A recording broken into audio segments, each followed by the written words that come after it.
Let's talk about how people benefit from life coaching. First of all, they get to learn who they are. Sometimes people are executives or business owners, and they think they can do anything. Well, part of life coaching is to take your client on a journey into finding out what they're really good at, what they're really great at, and what they're not so good at. And the things they're not so good at, they have two choices on those. They can either get better at them, or they can start sending that work out. They can start having someone else do that work. So, for example, I'm not very good at organizing my schedule. So I have someone do that for me. If I had to organize my schedule, it would be difficult for me. Not one of my strong points. So I have my assistant do that for me. In the cases where they have flexibility and have the ability to have other people do things for them, that can be great. If they don't, then you're going to have to become creative about it.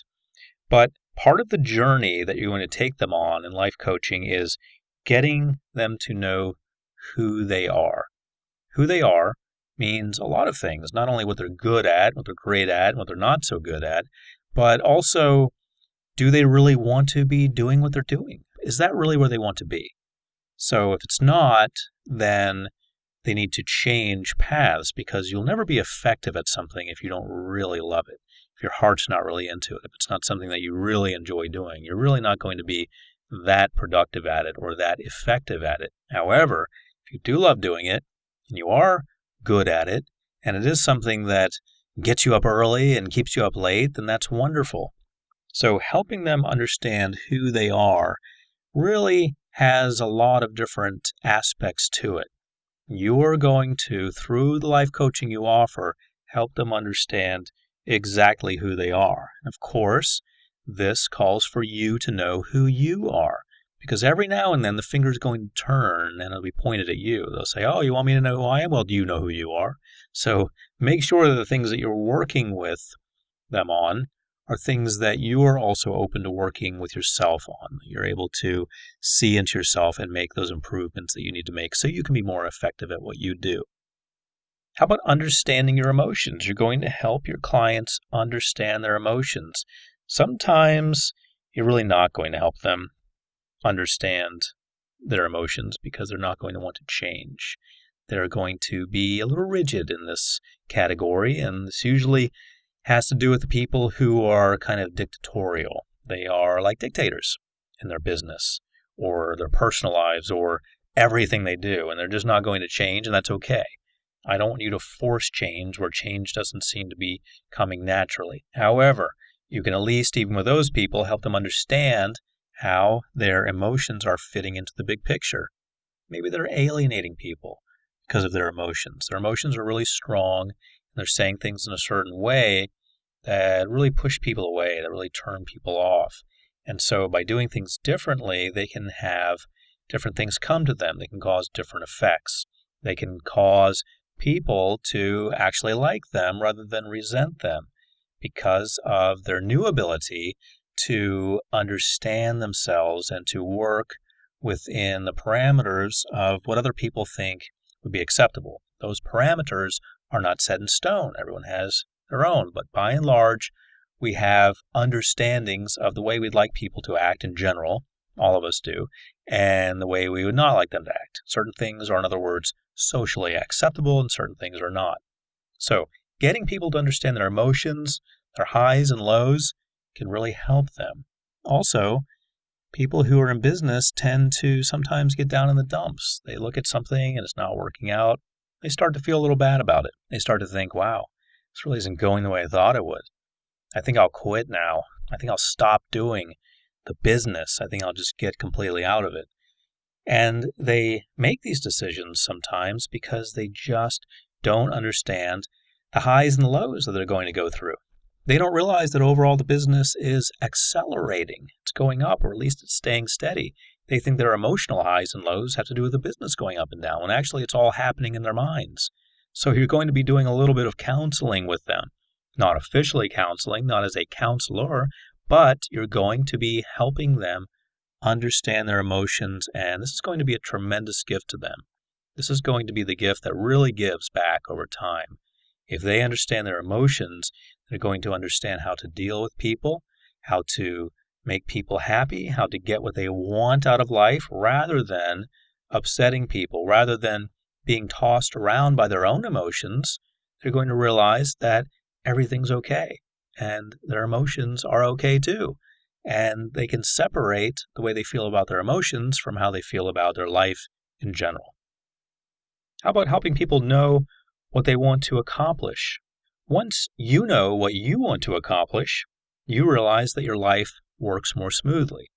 Same thing goes for your clients. This is going to be one of the benefits that you're going to bring to them, helping them know what they want to accomplish. And really, I would say this is one of the key points of your life coaching business. If you help them know what they want to accomplish, then that means that you probably have some numbers on things. They want to make more widgets. Well, how many widgets do you want to make per week? You want to make 1,000? Fine, we have a number. When do you want this increase to take place? When do you want this to kick in? When do you want to be able to have this new increase available? Do you want to have it happen right away, or do you want to have it happen in a month from now? So now we have a schedule for it also. We not only have the concept of an increase, which is a number, but we also have a date on which it's going to increase. And this date is very helpful too. It's very powerful. So once you understand these things, you have a lot of leverage. Knowing what you want to accomplish, having your client know what they want to accomplish is of tremendous advantage to not only them, but to you also. And it can really help in this thing I keep talking about, which is you keeping your job with them, you remaining in their workforce, on their team, quantifying everything, helping them know what they want to accomplish. Many times when you work with clients, they're just not going to know. They're not going to have any clue. They're not going to have any idea what they want to accomplish. They're going to have a rough idea, and that's about it. You need to help them hone this. You need to help them reel this in. This idea is going to be like a star out there floating around, and you're going to have to help them reach out, grab that star, and bring it down to earth and start making it real. And to do this, sometimes it takes a little bit of soul searching. They may think they know what they want, but they may not really know what they want. Maybe what they say they want is different from what they actually want, and you find this out in a discussion. You see, what happens in life coaching is usually you become more aware of what's going on than they are. Usually you're aware well before they are of what's really going on. So part of your job is to help them understand this, to help them know what they want to accomplish. That's one of the benefits you bring. What about willingness to change? People, when they have a life coach, usually already have some sort of willingness to change, but you're going to make this even greater for them. They're going to have a certain willingness to change, so you can work with something. You have something to work with. But there's usually a lot of room for growth. If they had complete willingness to change, they would have already done it. They would have already looked around, and they would have seen what Sally's doing that makes her so successful, and they would have done that. They would have already changed. So usually they have a willingness to change, but it's not at the 100% level yet. You need to get it closer, a lot closer to 100% than wherever it is when you first meet them. That is going to be a bit of a challenge for you, helping them increase their willingness to change, because they're not always willing to change to the degree that's going to be highly beneficial.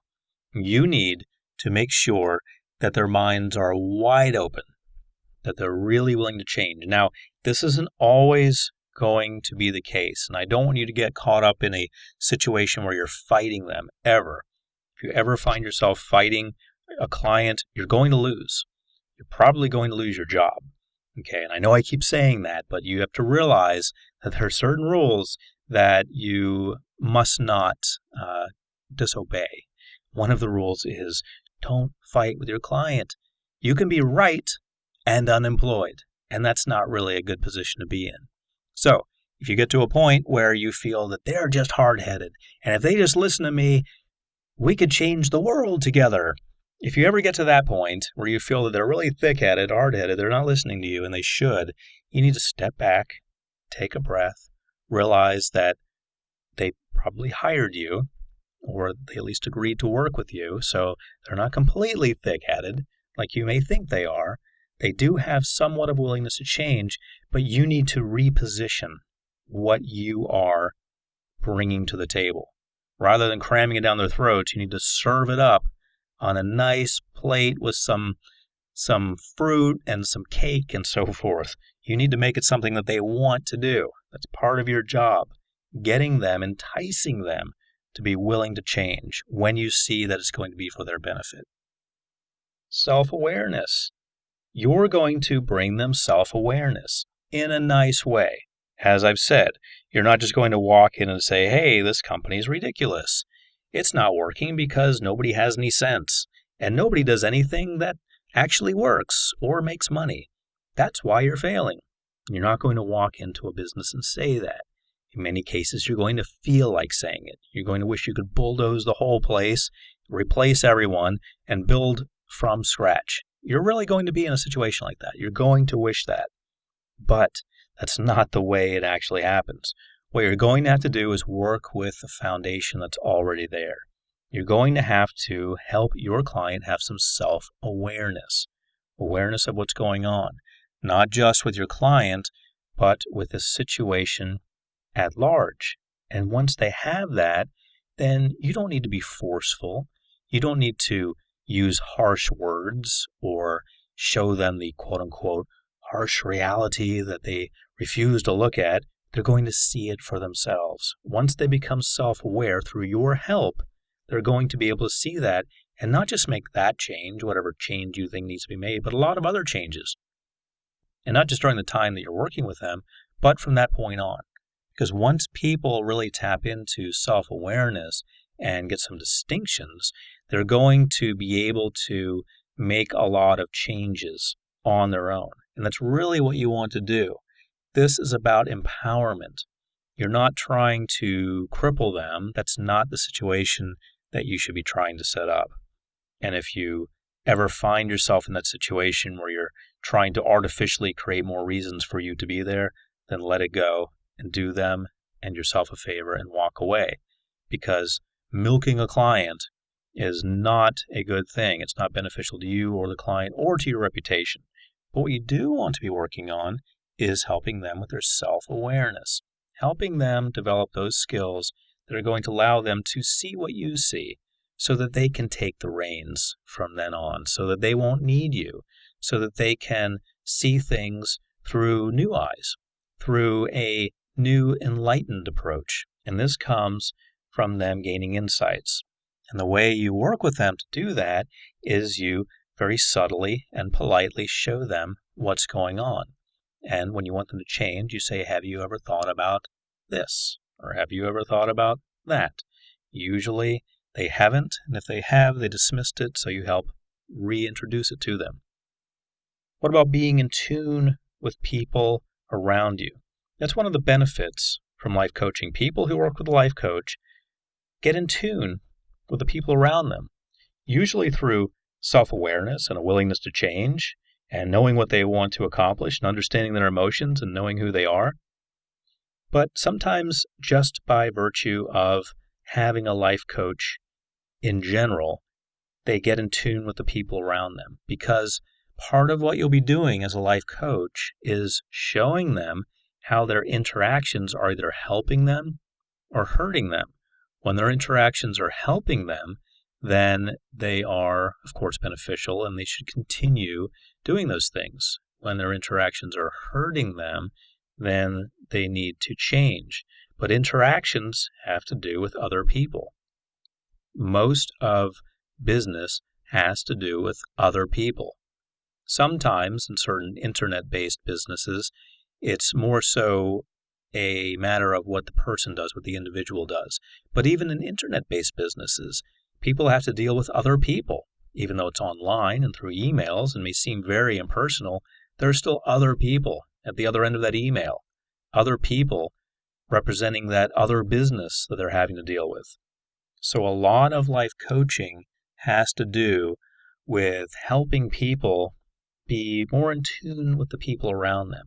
And so this can translate into better relationships with their family, better relationships with their friends, better relationships with their employees or their coworkers, better relationships with people who are higher up than them in the business, or better relationships with other businesses that business deals with.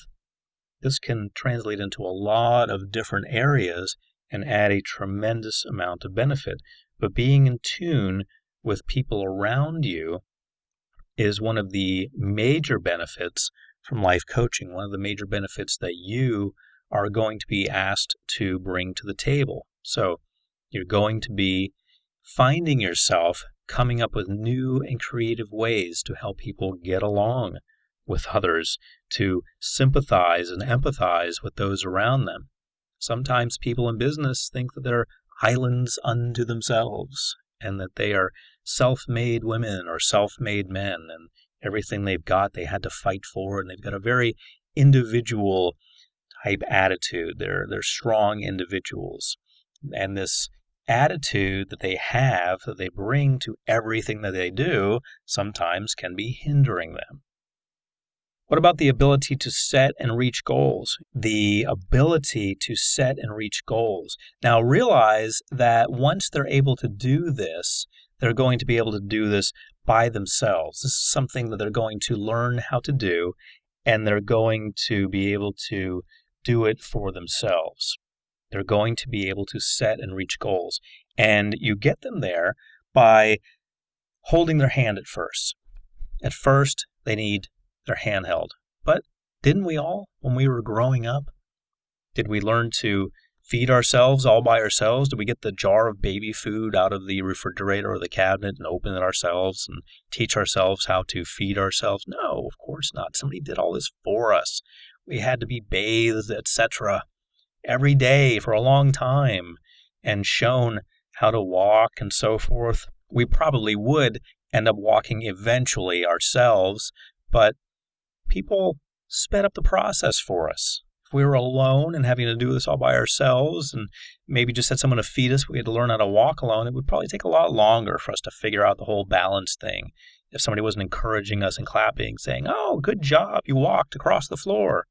Well, that's what you're going to be doing, not in a babying sense, but kind of with your clients.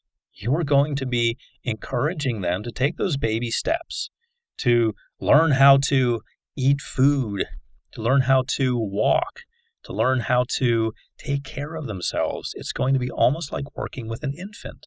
But realize that once they know how to do these things, they mature very quickly, very rapidly. When you teach people in business how to do things and how to do them the right way, they learn very quickly. If they're going to learn, they usually learn very quickly. And once they do, they have the ability to set and reach goals. This takes you right out of the equation. And I want you to always work toward this. I want you to always work toward taking yourself out of the equation. I want you to think in those terms. How can I make my job obsolete? I know that sounds contradictory, but trust me when I say, if you think in these terms, you're going to keep your job. If you're always thinking, how can I empower them? How can I empower them? How can I teach them what I know so they don't need me? If you're always in that mindset of giving, empowering, they're going to need you even more. They're going to need that energy. They're going to need that person who is so giving, who's so willing to empower. They're going to put you in different positions, have you work with different people to give them that power. They're going to write you great references so you can give other people that power. So you'll have the ability to give the ability to set and reach goals.